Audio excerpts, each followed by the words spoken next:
Welcome back to the studio, everybody. Today is kind of exciting because we will be making the first step with the Filon, and that is going to simply be getting it cut down into much more manageable sizes. So what this is going to take is me moving this into the bed of my pickup truck, then moving the router, some bits, a couple other tools, as well as 3 long 2x4s that I already have loaded up. Then I'm going to take it over to the fire station.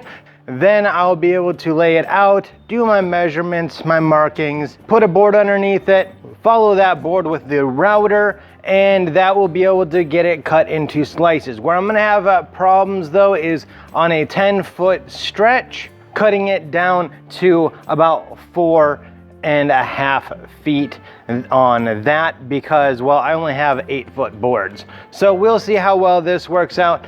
I'm just gonna get to it here.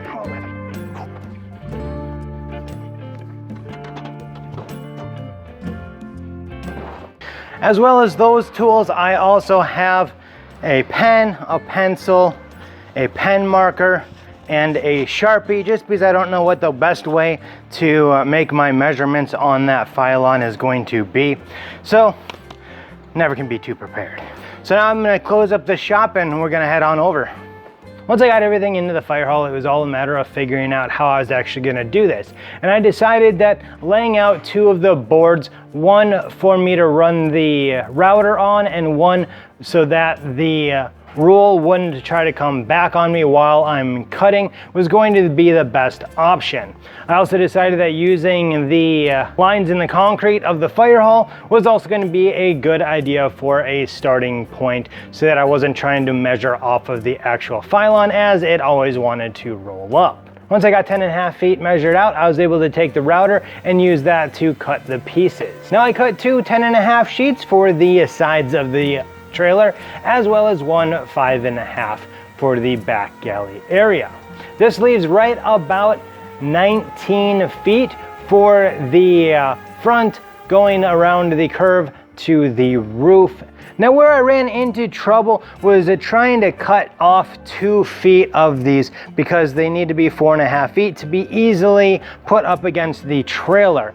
And as you guys see, this here is not cut down to that 4.5 feet. And the reason why they aren't is because I couldn't do it by myself. There's just no way that I would be able to accurately do that.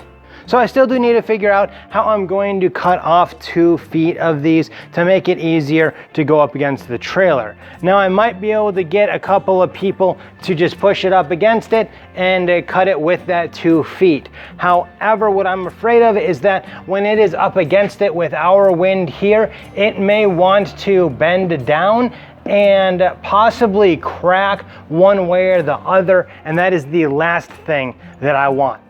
A couple of things that I learned while cutting these to length was that 1, the fire hall gets a lot hotter than I thought that it would in the middle of the day.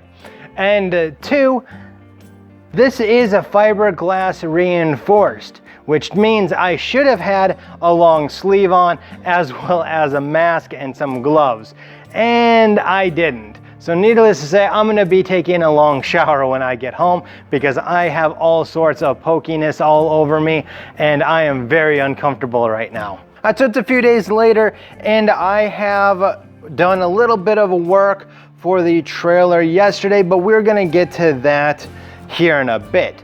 Because the first thing on today's project list is to get these outside and rolled out. Now I got Pop's gonna come over here and help me get them rolled out because I obviously can't unroll those things on my own.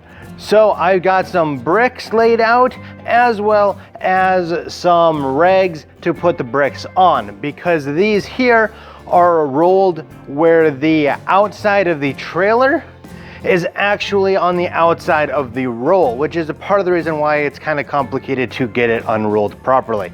So I want the inside, the part that'll be touching the trailer wall, to be against the gravel driveway. So first thing, I gotta get those outside.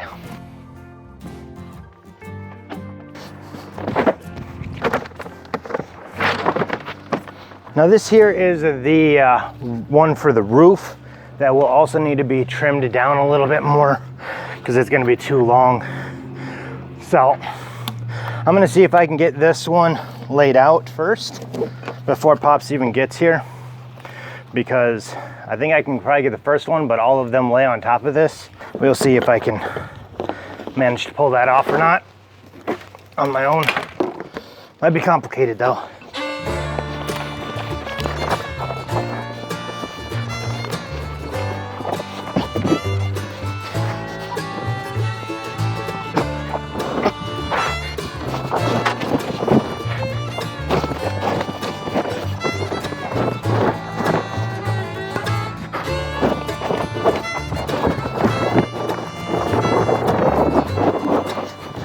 As you can see, it's actually further than the driveway is. Luckily, I've got a foot or two here that I can pull it towards me. This stuff really isn't light.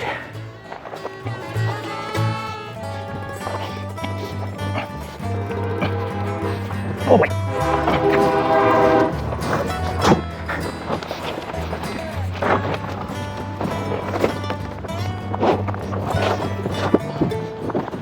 Alrighty, so Pops is here now. So I can have him grab one side, I grab the other, roll it down, put the next one on, and do the same.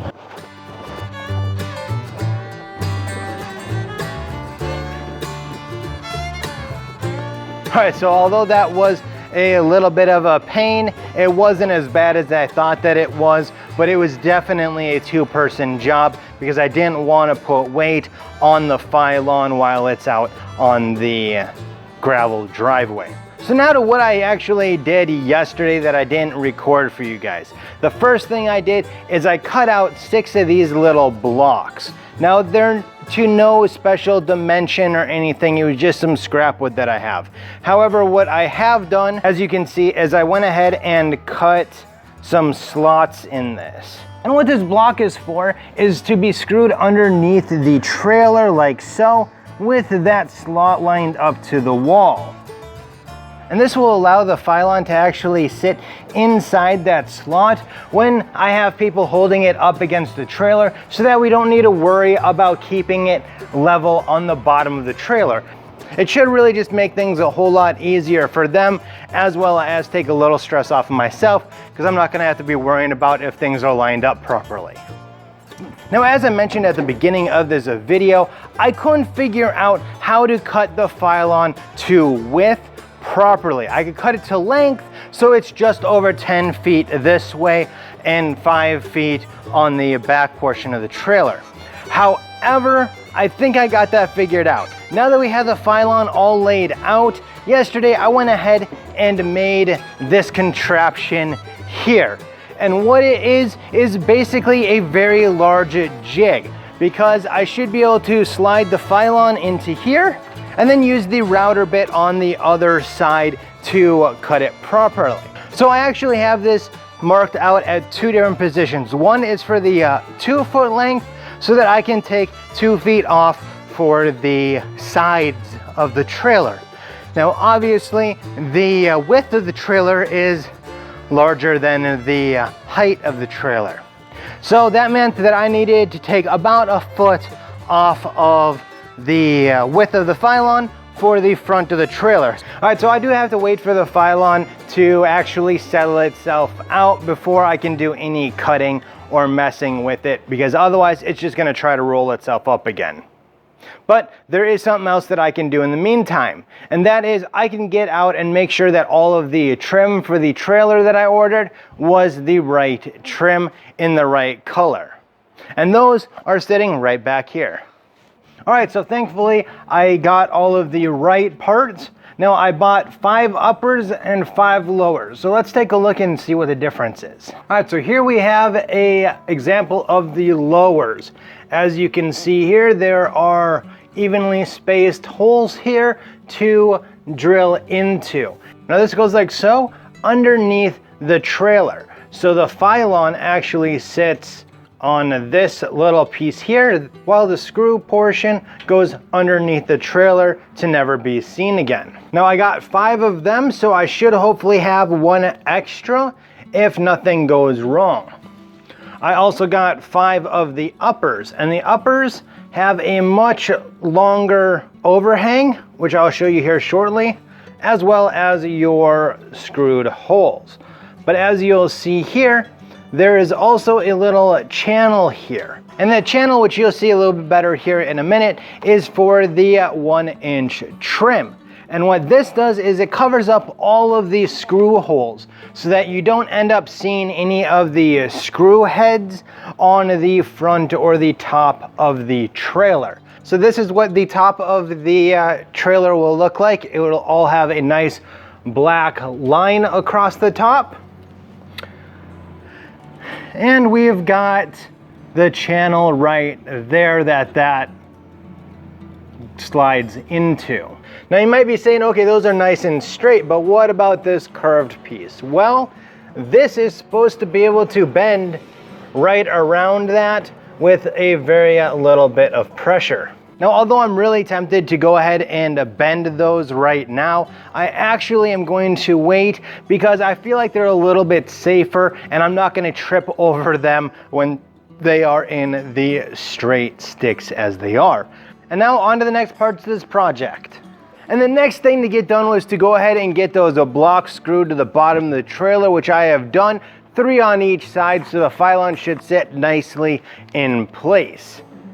Which leaves really only 2 more things that I really need to do. And the first one I'm not looking forward to at all, which is cutting up the rest of that Filon to be at least somewhat close to the size of the trailer behind me. And well, as you guys saw at the beginning of this video, it was not very comfortable because I didn't have any long sleeves on, no gloves, nothing like that. Well, today I came prepared. See, I'm thinking ahead this time, guys. So I think this here should hopefully keep off a lot of that fiberglass particles off of me. As long as it doesn't rip through this, I should be good.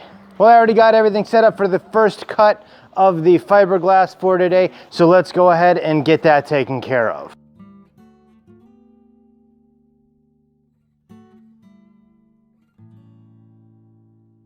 Cutting out this Filon was pretty stressful. However, the fact that I made up that jig and that jig worked so well, it really took a lot of the stress out of it after I did my first cut. After I cut that first piece and I had my confidence up a bit, those other 3 pieces came with ease. Now the jig definitely helped out about 98% of the time. The places that it didn't really help out was the starting of the cut as well as the end of the cut because half of the jig was off of it.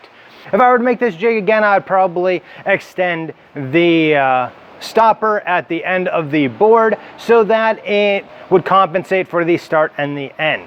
One thing that I also noticed, because it was such a thin stop, every now and then it would kind of get caught up a little bit, and therefore the sides aren't exactly 100% straight, but they are straight enough for this and other projects. All right, so I actually got that done just in time as it decides to start to rain on me here. So perfect timing on that. But let me show you what I've got.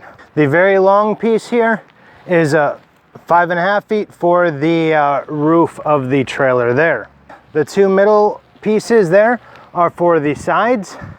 This here little short top piece here is for the back of galley. And then this thin long one here is for the protection, kind of a rock guard for the bottom portion of the trailer there. And then this pile over here, this is all the extra. I'm calling it extra because it's not scrap. Because this big piece here, I obviously can use for something. All of these little pieces, I may be able to use for cabinet doors or sliding doors, things of that nature. So I'm glad that I got that done today, because that would just added a little bit more stress onto me here. Now what's next is for me to get out of this. Now that that is off, I have to say that it actually did a fairly good job on keeping the little particles off of me. I have no itchiness and no pain from it sticking into my skin like I did last time.